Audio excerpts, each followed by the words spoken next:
సంవత్సరాల తరబడి government job కోసం వేచి చూస్తున్నారా? కేవలం 8 నెలల్లో మీ కల నెరవేర్చుకోండి. వెంటనే కింది నంబర్స్‌కి కాల్ చేయండి.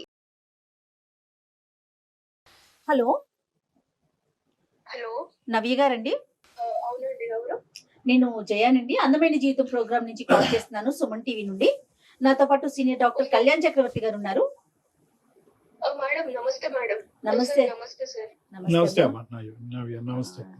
నవ్య, ఇప్పుడే ఆనంద్తో మాట్లాడామమ్మా. ఆనంద్ తెలుసు కదా మీకు? తెలుసు మేడం. ఆనంద్ నా boy friend madam. Okay, right.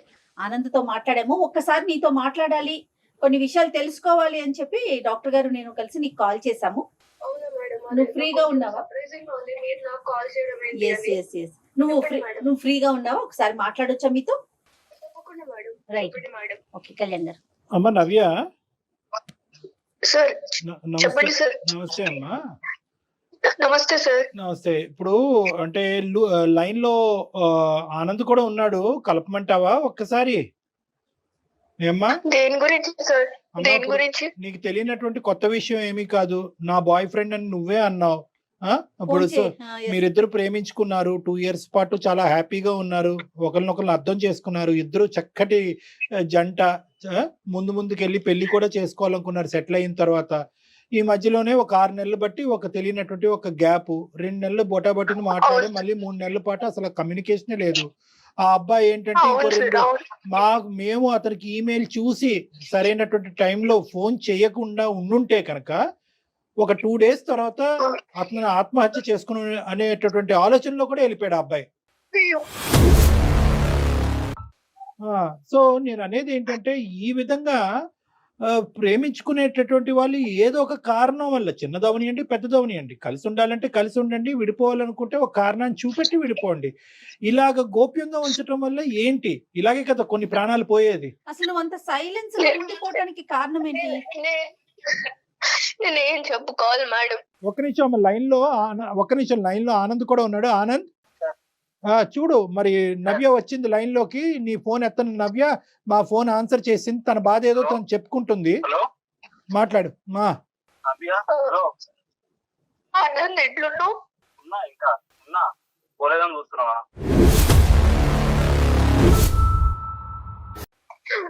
అట్లా అన్నా కానీ నాకు నీ మాట వింటేనే బాధేస్తుంది. అంటే వేరే వాళ్ళు ఫోన్ చేస్తే గానీ నా ఫోన్ నుంచి చేస్తే తినంత తప్పులు నేను అన్ని చేసానా? తెలియదు ఆనంద్ ఏం జరిగిందో నీకు తెలీదు. తెలీదు, చెప్పాలి కదా నాకు. నువ్వు చెప్పాలి కదా. ఇప్పుడు చెప్పలేదు. నేనేం చెప్పుకోలేను ఆనంద్, నేను చెప్పుకోలేను. సరే చెప్పుకోనండి. ఎలాగా? ఎలా చెప్పుకోలేదంటే అట్లా కాదు ఎలాగా? కదమ్మా నవ్య, నేను కానీ నీకోసమే వేచి చూస్తున్నాడు కదా అతను. రీజన్ ఏంటి? అతని వైపు తప్పు ఉందా? అసలు నువ్వెందుకు తనతో ఫోన్ మాట్లాడట్లా? మేడం నేను నా గురించి చెప్పాలంటే మాది ఒక చాలా పువర్ ఫ్యామిలీ మేడం. ఓకే, నాకు చాలా బాధగా ఉంది మేడం. నేను మాట్లాడలేకపోతున్నా. బాధపడకమ్మా. మా అమ్మాయి కూడా ఎంత సఫర్ అవుతుందో అంటే. కాదు నాన్న, ఇప్పుడు నవ్య సార్ ప్రతి చెప్పండి. ప్రతి ప్రతి సమస్యకి సొల్యూషన్ ఉంటదమ్మా. ప్రతి సమస్యకి సొల్యూషన్ ఉంటది. అరే అమ్మా, నీ ఒక 2 రోజులు ఆగుంటే కనుక నువ్వు ఇంతగా ప్రేమించేటటువంటి ఒక అబ్బాయి చనిపోయి ఉండేవాడు. అది ఒక ప్రాణమే పోయేది. అప్పుడు నాకు ఎన్నో సమస్యలు ఉన్నాయి, ఎన్నో బాధలు ఉన్నాయి అనేటటువంటి నువ్వు ఎప్పటికీ నిన్ను క్షమించుకునేటటువంటి దాని కాదు. ఈ రోజు ఒక బంగారు అవకాశం. ఏదైనా కూడా, ఎలాంటి నిజమైనా కూడా ఈ ప్లాట్ఫామ్ మీద మాట్లాడొచ్చును. కాబట్టి నన్ను ఒక్కసారి నువ్వు ఓదార్చుకుని జరిగినటువంటి సంగతులు ఏంటి, ఏ కారణం చేత ఈ అబ్బాయిని చెప్పకుండా ఇలా దూరం వెళ్ళావు చెప్పు. నేను చెప్పుకోగలుగుతాను సార్. మళ్ళీ ఇప్పుడు అందరూ చూసి మళ్ళీ నన్ను హేళన చేయడం నాకు ఇష్టం లేదు లేదు. నవ్య, అసలు అది ఎప్పటికీ జరగదమ్మా. మన అందమైన జీవితం అనే ఈ ప్రోగ్రాం ద్వారా ఎప్పటికీ మీరు ఎవరు ఏంటి అనే వివరాలు పూర్తి గోప్యంగా ఉంచుతాం. కేవలం నీ గొంతు మాత్రమే వినిపిస్తోంది. దానికి పూర్తి హామీ నాది. సరే మేడం. ఓకే, నేను ఆనంద్ మీరు అన్నట్టు సార్ 2 years లవ్ చేసుకున్నాము, పెళ్లి చేసుకుందాం అని కూడా అనుకున్నాము. ఓకే. కానీ నా గురించి ఆనంద్కి ఎందుకు మాట్లాడలేరని తెలియదు సార్. ఎందుకంటే నేను ఒక మిడిల్ క్లాస్ కంటే చాలా పువర్ ఫ్యామిలీ సార్ మాది. మా నాన్న క్యాబ్ డ్రైవర్. మేము ముగ్గురం అక్క చెల్లెలం సార్. నేనే పెద్దదాన్ని. నా ఏజ్ 20 years సార్. ఓకే అమ్మా. నా చెల్లెళ్ళు, నా తల్లిదండ్రులకి అంత పువర్ ఫ్యామిలీ సార్. ఊరికే పూటకి గడిచిన అన్నంతోనే మేము బతుకుతున్నాం సార్, రోజువారీ డబ్బులతోని. ఒక రోజు ఏమైందంటే మా నాన్న ఇంకా మా మమ్మీ వాళ్ళు ఫంక్షన్ కి వెళ్ళి రిటర్న్ అవుతుంటే ఒక యాక్సిడెంట్ లో చనిపోయాడు సార్ మా నాన్న.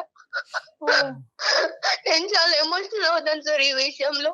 అయ్యో అయ్యో ఆయన చనిపోయిండు. మా అమ్మకి కూడా మేజర్ యాక్సిడెంట్ అయింది సార్. తన హెల్త్ కండిషన్ అస్సలు బాగాలేదు ఇప్పుడు.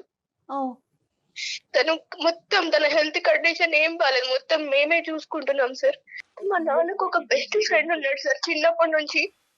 చెప్పమ్మా చెప్పు. నవ్య ప్లీజ్ ఏడవకుండా చెప్పు ప్లీజ్, నాకు వల్ల అవట్లేదు నువ్వు ఏడుస్తుంటే ఇక్కడ. బాధపడకమ్మా నవ్య, నాకు బాధపడక. ఏడుపు ఆగట్లేదా ఏడుపు ఆగట్లేదురా. నేను నీకు తెలుసు కదా నేను ఎంత ఎమోషనల్ లో. నా బాధని ఇప్పుడన్నా చెప్పుకునే అవకాశం వచ్చింది కాబట్టి నేను చెప్పుకుంటాను. నీకు చెప్పమ్మా. తెలియాలి నేను ఏదో మోసం చేసి వెళ్ళిపోతున్నాను అన్నట్టుంది నీకు. ఎగ్జాక్ట్లీ అదే తెలియాలి. మోసం నువ్వు చేసావని లేదు, నేనేం ఏదో మోసం చేసినట్టు అయింది నాకు. తన మాటకి తను చెప్పనియండి, తన బాధ తను చెప్పుకోనియండి. చెప్పుమా. మా నాన్నకి చిన్నప్పటి నుంచి ఒక బెస్ట్ ఫ్రెండ్ ఉన్నాడు సార్. ఆయన పేరు శ్రీనివాస్ అన్నమాట. అదే ఆనంద్ వాళ్ళ ఫాదర్ ఇప్పుడు. ఓకే సో ఆయన మా చాలా చిన్నప్పటి నుంచి మమ్మల్ని చూసుకుంటూ మొదటి నుంచి ఆయనకి బాగా తెలుసు సార్ మేము.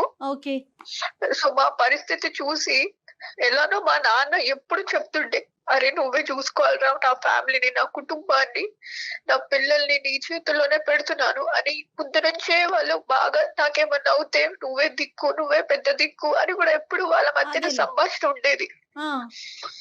సో ఈ విధంగా మా నాన్న చనిపోయినప్పుడు ఆయన మమ్మల్ని దగ్గరికి తీశారు సార్. ఆనంద్ వాళ్ళ ఫ్యామిలీని. ఆనంద్ కి మదర్ లేరు, తండ్రి ఒక్కడే. నన్ను బాగా చూసుకున్నాడు సార్. నన్ను నేను పెద్ద చెల్లిని కాబట్టి నాకు మంచి చదివించి ఉద్యోగం తెప్పిస్తే తర్వాత మా చెల్లెలకి నేను ఉపయోగపడతాను కదా సార్. మా ఫ్యామిలీకి సపోర్ట్ గా ఉంటాను కదా. అదేలే.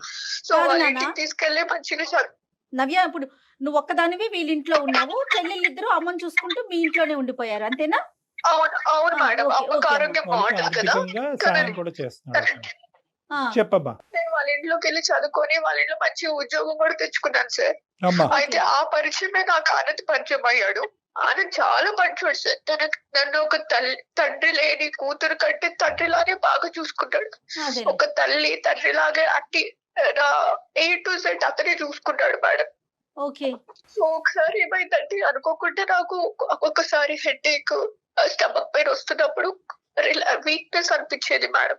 బాడీ అంతా వీక్ గా ఉన్నప్పుడు పడుకునేదాన్ని, కాలేజ్ కూడా వెళ్ళకుండా.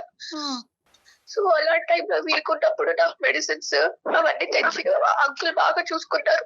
అలా 2-3 సార్లు జరిగినాయి అలాగా. సో టైం అయిపోయింది. ఒకసారి ఏమైందంటే మేడం నాకు బాగా సివియర్ గా హెడేక్ ఇంకా స్టమక్ పెయిన్ ఉన్నప్పుడు ఒక మెడిసిన్ ఇచ్చారు మేడం. నాకు తెలియలేదు ఏమైందో. నాకు తెలియకుండానే నాకు నీరసం అయిపోయింది. నేను అలానే పడుకుండిపోయాను మేడం. అప్పుడు ఆనంద్ కూడా లేడు మేడం నాకు తోడుగా. అలాంటి టైంలో నాకు తెలియకుండానే ఆ శ్రీనివాస్ అంకుల్, ఆ అంకుల్ అని కూడా పిలవాలనిపించట్లేదు. నాకు ఒక రాక్షసుడు అని చెప్పాలి నేను.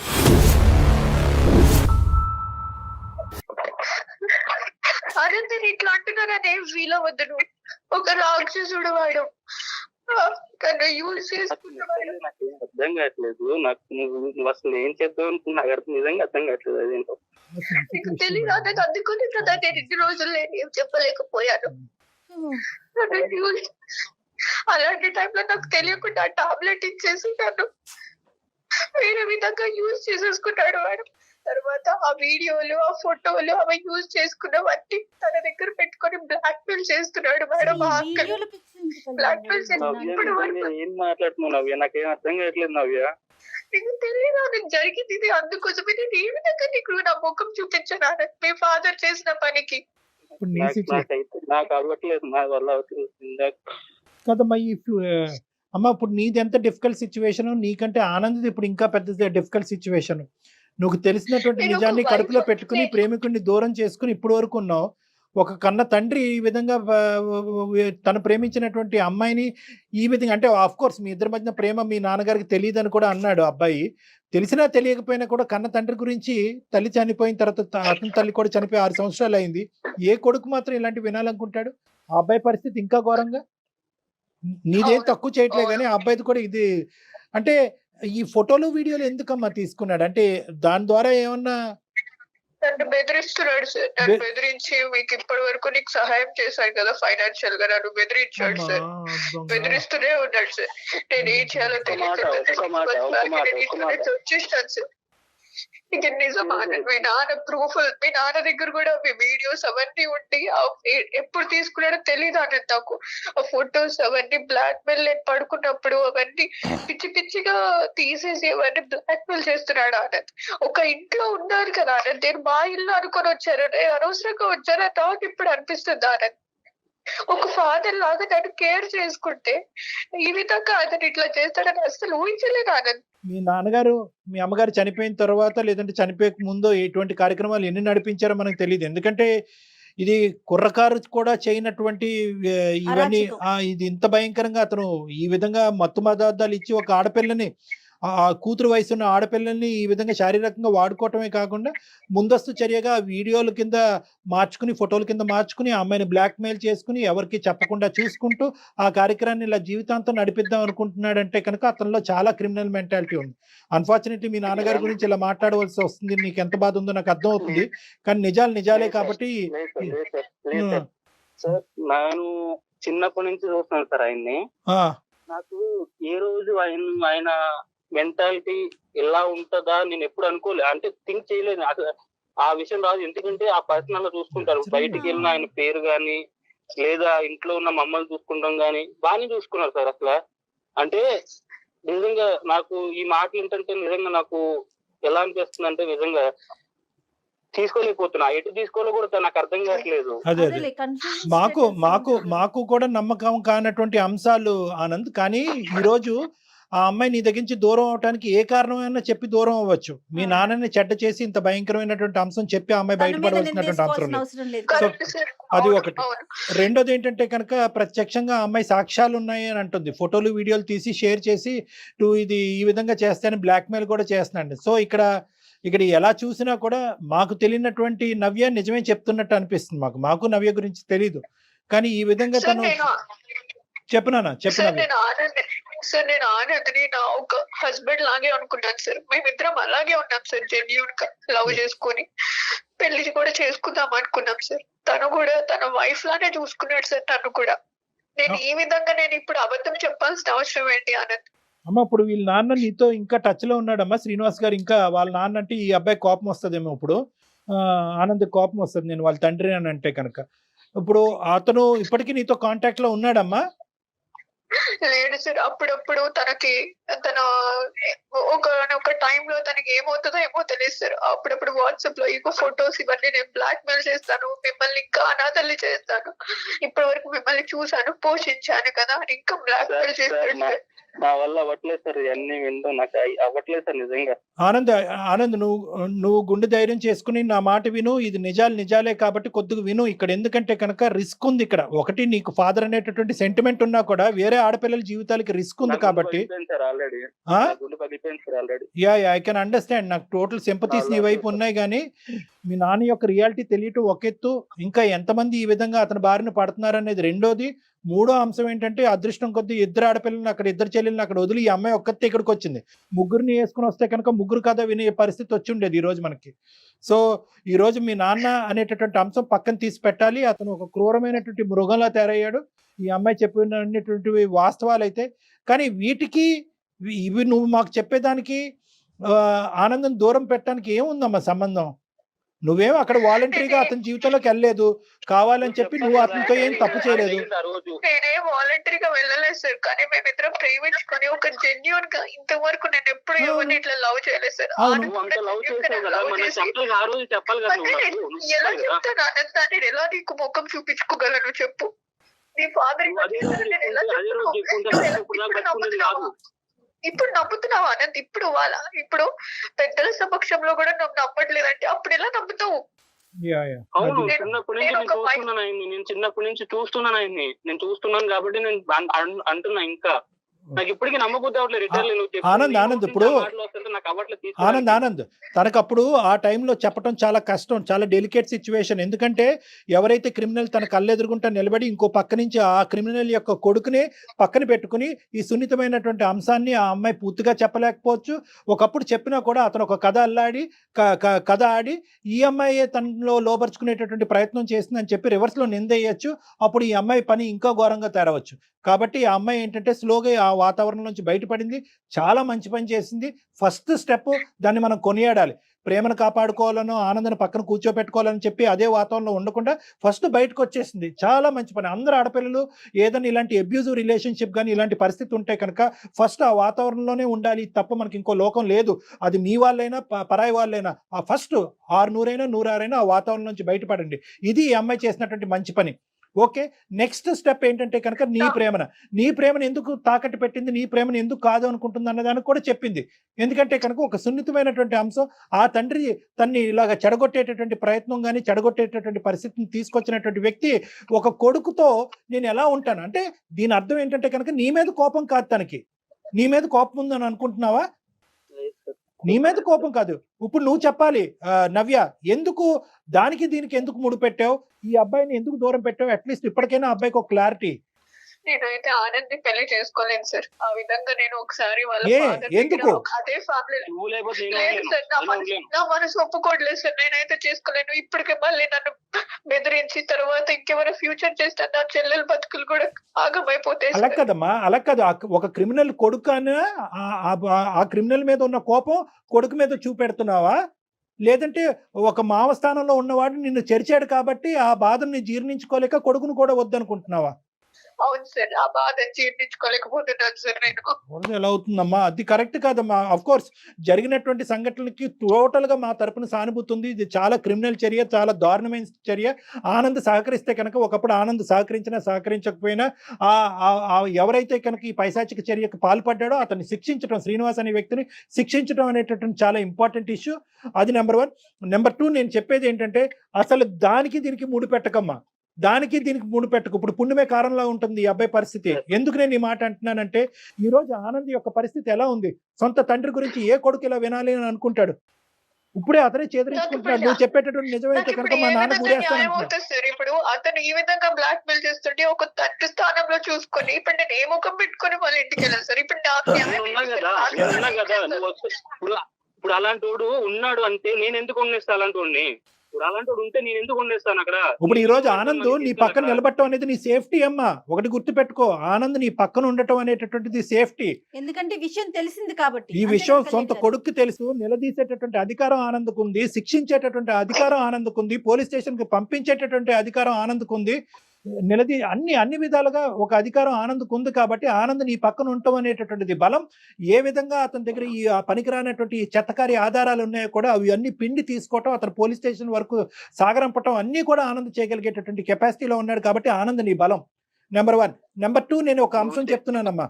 నీకు మానసికంగా నీ పరిస్థితి ఏంటి అన్నది నేను అర్థం చేసుకోగలను. కానీ అన్నిట్లకంటే ఇక్కడ మనం ఏంటంటే ఒక నీకు ఓదార్పు లేదంటే ఒక మంచి అంశం ఏంటో తెలుసా? ఒక చెడు చూసావు, ఒక భయంకరమైనటువంటి అంశం చూసావు, కానీ దాంతో పాటు ఒక స్వచ్ఛమైన ప్రేమను కూడా చూసావు. ఈ రోజుల్లో ఇటువంటి స్వచ్ఛమైనటువంటి ప్రేమను దొరకటం కూడా కష్టం. ఈ రోజు కావాలంటే 1 గంట 2 గంటలో 100 రోజులో ఈ రోజు ఆనంద్ గట్టిగా వాదించతే నిన్నైనా వదులుకోవటానికి రెడీ కానీ మా నాన్న ఇలా అంటే కనుక నేను వదలను, మా తల్లి చనిపోయినటువంటి మా తండ్రి మీద పేలెత్తి ఆధారాలు ఉన్నా లేకపోయినా తండ్రిని వెనకేసుకుని రావచ్చు. కానీ అలా వెనకేసుకుని రాలేదు. ఎప్పుడైతే నేను అతను సముదాయించావో, ఎప్పుడైతే నువ్వు 2 మంచి మాటలు చెప్పావో, మా నాయన నిజంగా ఇలాంటి వాడైతే కనుక అతను నేనే శిక్షిస్తాననే విధంగా నీతో పాటు వచ్చినటువంటి ఈ వ్యక్తికి నీ మీద పూర్తి స్థాయిలో 100% స్వచ్ఛమైనటువంటి ప్రేమ ఉంది. ఇటువంటి సపోర్ట్ నీకు కావాలి. దీన్ని పోగొట్టుకోదు. అది చూపెట్టి నువ్వు దయచేసి దీన్ని పోగొట్టుకోవద్దమ్మా. ఎందుకంటే ఈ రోజు నువ్వు ముందు వచ్చి ఇలాగ గోప్యంగా ఒకటమ్మా, నేను ఇందాక చెప్పాను, ఆడపిల్లలు ఎవరైనా కూడా ఇటువంటి సంక్షోభంలో ఉంటే కనుక బయటకు వచ్చి మాట్లాడండి అని చెప్పాను, బయటకు రండి అని చెప్పాను. బయటకు రావటమే కాకుండా బయటకు వచ్చి మాట్లాడాలి. ఎందుకంటే మీరు ఒక్కలే బాధితులు కాదు, మీతో పాటు ఇలాంటి అమ్మాయిలు ఎంతమంది ఉన్నారో లూప్ లో అనేటువంటిది కూడా ఇంపార్టెంట్.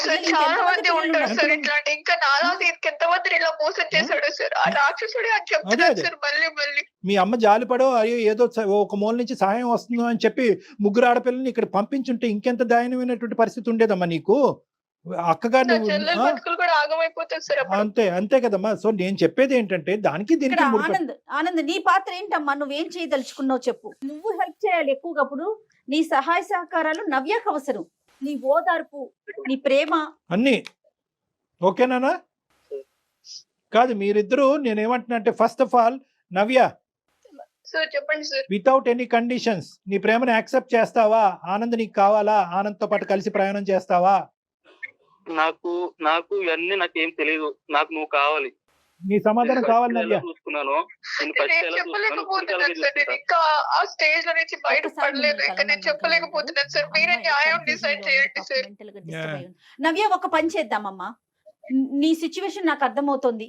ఒక ఆడపిల్లగా నేను అర్థం చేసుకోగలుగుతున్నాను. కాకపోతే ఒక పని చెయ్యి, ఒక్కసారి డాక్టర్ గారిని కలవండి. మీ ఇద్దరు కూడా ఒక్క హాఫ్ అన్ అవర్ వచ్చి డాక్టర్ గారితో మాట్లాడి వెళ్తే నీ ఆలోచన శైలిలో పూర్తిగా మార్పు వస్తుంది. అంటే ఏం లేదు నవ్య, ఇక్కడ ఒకటే పాయింట్ అమ్మ, నువ్వు నన్ను వచ్చి కలుద్ది కానీ నీకేమైనా డౌట్స్ ఉంటే కూడా నేను క్లారిఫై చేస్తాను. నీకేమైనా మిస్కాన్సెప్షన్స్ ఉన్నా కూడా నేను క్లియర్ చేస్తాను. కానీ ప్రధానమైనటువంటి పాయింట్ ఏంటంటే ఆ అంశానికి నీ ప్రేమని ముడిపెట్టద్దు. ఇక్కడ ఉండే కామనాలిటీ ఏంటంటే కనుక నువ్వు గాఢంగా ప్రేమించినటువంటి అబ్బాయి యొక్క తండ్రి క్రిమినల్, వాడు నీ మీద అఘాయిత్యం చేశాడు. ఇప్పుడు ఇప్పుడు ఏంటంటే కనుక వాడు తండ్రి అన్నట్టుగా నీ సొంత ప్రేమికుడే కట్ చేసేసాడు. సో కట్ చేసేసినప్పుడు నీకు మామ కింద కూడా అవ్వడు. నువ్వు వాళ్ళ ఇంట్లో అడుగు పెట్టవలసినటువంటి అవసరం లేదు. అక్కడ వాళ్ళ కొడుకు దగ్గర నుంచి నీ ప్రేమికుడి దగ్గర నుంచి అక్కడ ఏమి క్షమించేటటువంటి ఆలోచన శైలి లేదు. కాబట్టి మీ ఇద్దరు మానసిక పరిస్థితుల్లోంచి ఆ వ్యక్తి డిలీట్ అయిపోయినప్పుడు మీ ఇద్దరికి కనిపించవలసిన ఒకే ఒక అంశం ఏంటంటే ఒక క్రిమినల్ మీకు కనిపిస్తున్నాడు. ఆ క్రిమినల్ ని ఎలా మనం శిక్షించాలో అనేటటువంటి మా సైడ్ నుంచి సహాయం ఉంటుంది. కాబట్టి ఇక్కడ ప్రధానంగా మీరు చూడవలసింది ఏంటంటే మీ ప్రేమను కాపాడుకోండి. ఇంత స్వచ్ఛమైనటువంటి ప్రేమ ఈ రోజుల్లో దొరకడం కూడా రేర్. మీ ఇద్దరిని మీ ప్రేమ గురించి వింటుంటే నాకే ఎంతో ఆనందంగా ఉంది. ఈ అంశం బట్టి మీ ప్రేమను మాత్రం త్యాగం చేసుకోవద్దు నవ్య, ప్లీజ్. Okay sir. ఎవరికి చెప్పుకోలేని సిచ్యువేషన్ సార్. ఎందుకంటే మాకు ఎవరు లేరు.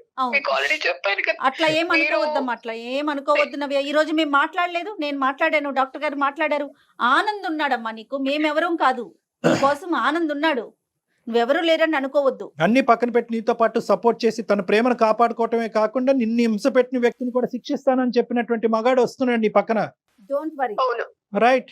Yes. What else do you want? Okay sir. ఓకేనమ్మా. ఓకే మనం కలుస్తాను సార్. మిమ్మల్ని కలుస్తాము మేమిద్దరము. ఇద్దరు రండి అమ్మా. నేను నంబర్ పంపిస్తాను, ఇద్దరు రండి. ఓకే. ఓకేనా Anand? Good luck Anand. All the best. Anand తను కూడా కన్ఫ్యూజన్ లో ఉన్నట్లున్నాడు. అంటే ఎక్స్పెక్ట్ చేయని విషయం కదండి. తను ఏదో మిస్టేక్ జరిగింది, నా వైపు ఏదన్నా జరిగిందా, అమ్మాయి వైపు, తన ఆలోచనలో ఒకేసారి కన్న తండ్రి అనేసరికి he needs some counseling as well. ఈ అమ్మాయి కౌన్సిలింగ్ ఎంత అవసరమో, ఎందుకంటే ఆ అబ్బాయికి కూడా ఇది అంత సులభమైనటువంటి అంశం కాదు. ఈ రోజు అంటున్నాడు కానీ ఇప్పుడు తల్లి లేనటువంటి లోటు తండ్రి తీరుస్తున్నాడు. తండ్రి తన లోటే తీర్చుకుంటే వేరే కుటుంబానికి కూడా సహాయపడుతున్నాడు అనేటటువంటి దేవుడు కింద ఊహించుకునేటటువంటి ఒక వ్యక్తి ఈ రోజు రాక్షసుడు అయిపోయాడు, దెయ్యం అయిపోయాడు. సో ఆ అబ్బాయికి కూడా ఈ అంశం జీర్ణించుకోవడానికి టైం పడుతుంది. కాబట్టి ఎంత వీళ్ళిద్దరు కలిసినా ఏ విధంగా ఉన్న ఫ్యూచర్ ముందు వీళ్ళిద్దరికి అయితే కనుక విడివిడిగా కలిపి కూడా కౌన్సిలింగ్ అనేది చాలా ఇంపార్టెంట్. దానికి నేను రెడీగానే ఉన్నాను. రైట్. అయితే శ్రీనివాస్ లాంటి వాళ్ళు, ఈ నవ్య లాంటి పిల్లల్ని ఇంకా ఎంత మంది పిల్లలతో ఎలాంటి గేమ్స్ ఆడారో ఏమో, కానీ ఆడపిల్లలు బయటకు రావాలి కళ్యాణ్, కొంచెం అన్న ధైర్యం చేసి. అంటే ఇక్కడ ఏంటంటే మేడం, మనం చాలా ఈజీగా చెప్తా ఉంటాము. ఆఫ్ కోర్స్ మన ఆడపిల్లలందరికీ కూడా మనకు ఒక స్థైర్యాన్ని నింపుతాం. ఇప్పుడు ఏంటంటే అతను తండ్రి పాత్రలో వచ్చేసాడు ఎంట్రీ. మీ కుటుంబానికి సహాయపడతాను, మీ చెల్లెలకి సహాయపడతాను, నీ బాగోగులు చూసుకుంటాను, నువ్వు నా ఇంటికి రా అనేటటువంటి విధంగా ఇంటికి తీసుకొచ్చి తలనొప్పుకో కాలు నొప్పుకో ఒక టాబ్లెట్ ఇస్తే మింగకుండా ఏ ఆడపిల్ల ఉంటదండి? సో అమాయకంగా నమ్మటం అదైతే ఉంటుంది. కానీ ఏదేమైనా కూడా ఆడపిల్లలకి మనం తస్మాత్ జాగ్రత్త, ముందు వెనకట్లో చూసుకుని, ఏం జరిగినా ఇంట్లో కుటుంబ సభ్యులకైనా కనీసం తల్లికో తండ్రికో తోబుట్టువులకో ఎవరికో ఒకరికి స్నేహితులకో చెప్పాలి. ఇప్పుడు మనం ఫోన్ చేయకపోతే, నేను అనేది ఏంటంటే నవ్యకి మనం కాల్ గనక చేయకపోయినట్లయితే ఇద్దరు ఎవరి దారులు వారి అయిపోయాయి. చనిపోయి ఉండేవాడు ఈ అబ్బాయి సూసైడ్ చేసుకుని చనిపోయి ఉండేవాడు. ఆ బాధ, ఆ వార్త తెలుసుకున్నటువంటి ఈ అమ్మాయి తన ఏదైనా అగాయత్యకు పాల్పడినా కూడా మనం ఆశ్చర్యపడక్కర్లేదు. రైట్. ఒకసారి కలుస్తారు కళ్యాణ్ గారు, మాట్లాడండి. రైట్ అండి. నమస్తే. నమస్తే జగన్. సుమన్ టీవీలో మీ పర్సనల్ అండ్ బిజినెస్ ప్రమోషన్స్ కోసం కింది నెంబర్ కి కాంటాక్ట్ చేయండి.